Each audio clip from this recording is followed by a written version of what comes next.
สบายดีพี่น้องเอามาแบบจังหวะลำวงกันแล้วกัน เอาไปฟังย่ำกินเหล่าเด้อ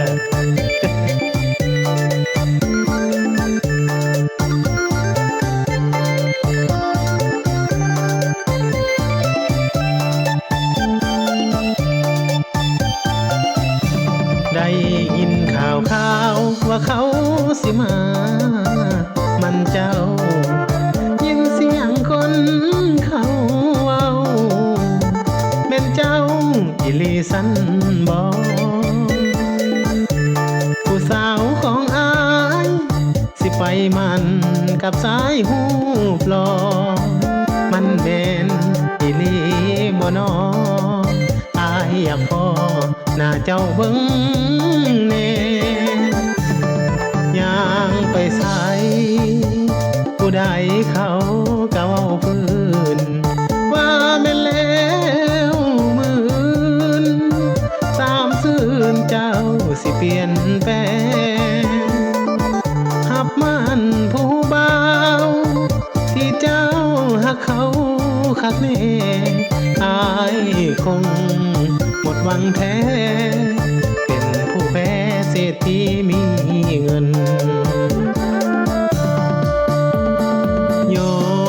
มอายยอมเพื่อน้องคนดี แต่งกับเศรษฐีผู้ดีมีคนสรรเสริญอยู่กินกับเขาเด้อเจ้าอายบ่ลวงเกินอายจนคนบ่มีเงินเสินเจ้าเอาสาผู้ใหม่อายขออวยพรให้น้องจงมีความสุขอายนี่คนทุกข์บ่หานสิหับเจ้าไว้สวมแหวนมันเขาเด้อเจ้าอายสิจากไปมื้อนี้เจ้ายิ้มสดใสมื้อต่อไปเป็นวันอายเศร้า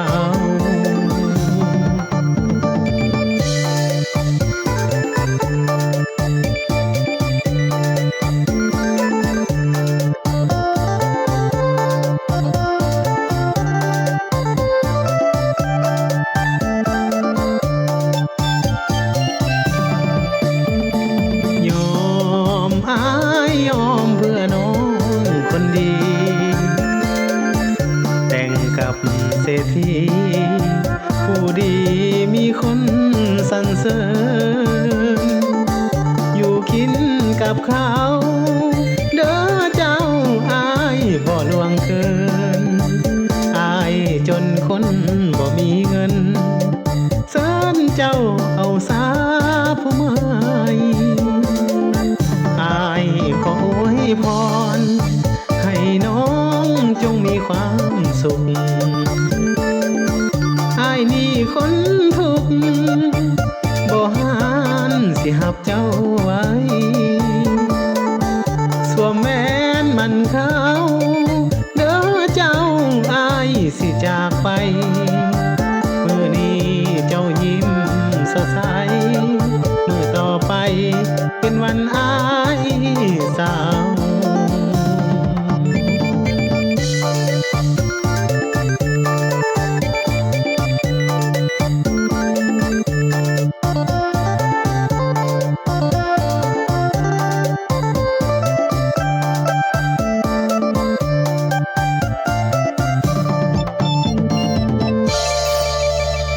ขอบใจหลายๆเด้